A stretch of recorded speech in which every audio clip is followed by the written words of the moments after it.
Et je vous emmène à Bouloir maintenant, au théâtre Épidore avec Hélène Péan. Bonsoir. Bonsoir. Vous êtes la médiatrice culturelle et la programmatrice, de ce théâtre et en ce moment, vous accueillez une compagnie, en résidence, qui prépare Orage au tournage, un titre plein de promesses, qu'on pourra découvrir nous, public, dimanche donc, le 29 janvier à 17h, au théâtre Épidore de Bouloir, comme je le disais. Alors, c'est quoi cette résidence? Qui vient travailler dans ce théâtre? Qu'est-ce qui se passe en ce moment chez vous? Alors déjà, à rappeler l'importance d'accueillir des compagnies locales en résidence, parce que c'est permettre à ces compagnies de créer Mmh. leur spectacle, parce que pour voir un spectacle, il faut qu'avant les équipes aient pu le préparer, le monter. Donc là, en ce moment au Théâtre Épidore, nous avons 3 artistes, donc les Barons Fricks, c'est leur nom, de l'AMMD, une association. Et ils sont là depuis... alors, ils n'ont pas été là depuis le 3 janvier tous les jours, mais quasiment pour créer ce spectacle Orage au tournage.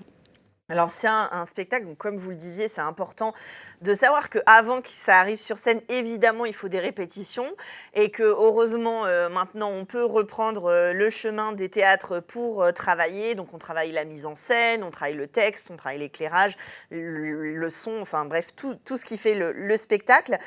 Et là, particulièrement, cette compagnie, c'est très protéiforme. J'ai dit théâtre parce que voilà, j'ai commencé par un bout, mais en fait, Parce que c'est un théâtre, c'est ça, le voilà, lieu, c'est mais ça. c'est vrai que c'est une compagnie, enfin donc les artistes de ce spectacle sont plutôt des musiciens à la base, et le spectacle, on peut dire que c'est, une sorte de ciné-concert, mais un ciné-concert assez, spécial, parce que, généralement en ciné-concert, on a un film à l'écran et puis il y a les musiciens autour qui le mettent, en musique ou en son ou en bruitage. Là, on a des interactions très fortes entre ce qui se passe à l'image et ce qui se passe au plateau, avec des objets qui traversent l'écran, voire des personnages. Donc il y a tout un travail de jeu entre le plateau et ce qui se passe à l'écran.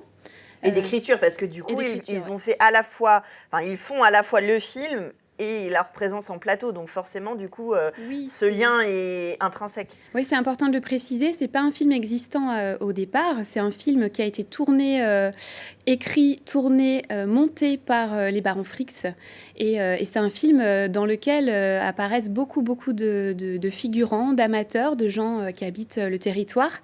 Ils ont travaillé avec beaucoup de gens autour de chez eux, en fait, donc en Sarthe. Il y a d'ailleurs eu des tournages au Théâtre Épidore en juin l'année dernière. Donc voilà, c'est un énorme travail, ouais, qu'ils ont mené. Alors justement, alors le pitch, si on peut essayer un tout petit peu de De l'expliquer. donner, de l'expliquer, parce que voilà, on n'a évidemment pas d'image vidéo puisque le spectacle n'est pas encore joué. Mais ce serait une présentatrice et il y a, qui explique un petit peu, comment dire, qui essaye de présenter une actualité, puis rien ne se passe comme prévu et tout part je En sais pas comment vrille. dire, en vrille, voilà, c'est Oui, ça. alors, pour être un petit peu, enfin, c'est vrai que c'est un peu nébuleux comme ça. Alors, moi, j'ai eu la chance d'assister à un filage ce matin, donc je touche un peu du doigt, Alors vous allez pouvoir nous donner un peu voilà, je les peux vous secrets de raconter cette un petit peu histoire. plus. Donc en tout cas, nous spectateurs, spectatrices, sommes accueillis par, une narratrice, on va dire, à l'écran. Une femme, d'un certain âge qui, vient nous raconter avec des images, d'archives. Donc elle a un film en fait et elle vient nous raconter l'histoire d'une ville, qui grâce à un entrepreneur, prénommé, Jack Caesar, va, comme ça rendre la ville, plus, plus neuve, plus connectée, enfin voilà, amener le progrès en fait dans cette ville.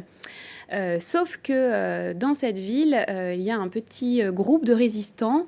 Donc c'est des personnages qui se font appeler les va-nu-pieds parce que leur truc à eux, c'est de vivre sans chaussures. Donc on est dans quelque chose de très burlesque, on est dans de l'imaginaire, mais en même temps on est aussi dans quelque part un regard un peu cynique, un peu ironique sur les villes ultra connectées, sur la surconsommation. Voilà, il y a tout un laïus aussi autour de la publicité. Ce Jack Caesar, en fait, il a tout un tas de produits qu'il développe, des produits assez fous qui sont inutiles, mais voilà, qu'il essaie de vendre à ses va-nu-pieds et essaie de faire progresser cette ville. Et à l'intérieur de cette histoire-là, il y a donc les Barons Fricks qui se mettent en scène à l'image et au plateau, qui arrivent dans cette ville, qui tombent par hasard chez les va-nu-pieds et qui vont semer la pagaille dans cette histoire qui est passée, mais pour laquelle en fait le cours des événements va changer grâce à leur intervention dans le futur. Donc il y a des mélanges de temporalité. Voilà. L'idée aussi, a priori, de cette compagnie, et là, c'est d'avoir un discours, un regard exacerbé sur une situation un peu folle, mais pour nous parler d'une chose qui nous touche tous, d'être surconnectés, dans l'ultra-progrès, la surconsommation avec des objets qui ne servent à rien. C'est intéressant d'avoir ce sujet-là, justement, sur les planches d'un théâtre, où là encore, je vous le dis, il faut aller voir le spectacle vivant sur scène et de le partager avec le public. C'est aussi un moyen d'expression. Le théâtre, c'est éminemment politique au sens noble et générique du terme. Oui, bien sûr, on défend beaucoup les spectacles qui ont aussi des messages à apporter, en tout cas des questionnements aussi à soulever pour les spectateurs. Nous, on travaille aussi beaucoup avec les plus jeunes, les scolaires, et c'est un spectacle qui sera aussi proposé d'ailleurs dans le cadre scolaire. Mais oui, c'est important aussi pour nous de venir en tout cas soulever des questions et ouvrir des débats pour échanger avec les spectateurs et les spectatrices. Alors, vous avez rendez-vous à Bouloir à 17h ce dimanche 29 janvier au théâtre Épidore pour voir Orage au tournage. Et puis, je voulais qu'on parle une minute du spectacle qui aura lieu le 14 février à 10h et à 15h. Il y a deux séances, qui est un concert à danser qui est ouvert à partir de 4 ans, vous le conseillez? Oui, c'est aussi une proposition en famille. Donc, on n'a pas précisé pour Orage au tournage, mais il y a aussi de la musique, évidemment, avec des instruments qu'on voit assez peu, en fait, hein, cymbalum, cavale, ney, clarinette, etc.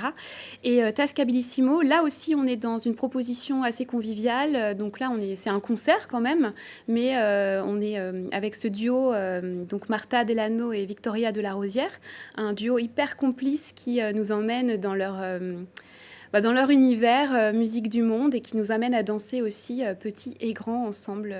Voilà. Et donc ce sera à Montfort-le-Génois, parce que nous, Théâtre Épidore, on est une association et on se promène comme ça sur la communauté de communes du Génois-Bilurien. Oui, pour aller hors les murs, comme on dit, à Montfort-le-Génois. C'est le 14 février, c'est pendant les vacances si je ne m'abuse. Donc à 10h et à 15h, vous pouvez y aller en famille avec les enfants. Merci beaucoup Hélène Péan d'être venue nous parler de cette belle programmation à découvrir. Rendez-vous donc dimanche à 17h avec les Baronnes Fricks pour Orage au tournage. J'adore ce nom, ça en dit long sur ce qu'on va pouvoir découvrir. Et le 14 février pour Tascabilissimo. En fait, vous choisissez votre programmation en fonction des titres, parce que vous n'avez que des titres qui chantent. Ouais, super dur à dire aussi. Voilà, c'est ça, c'est pour nous faire de l'exercice. Nous, on continue tout de suite dans Culturel.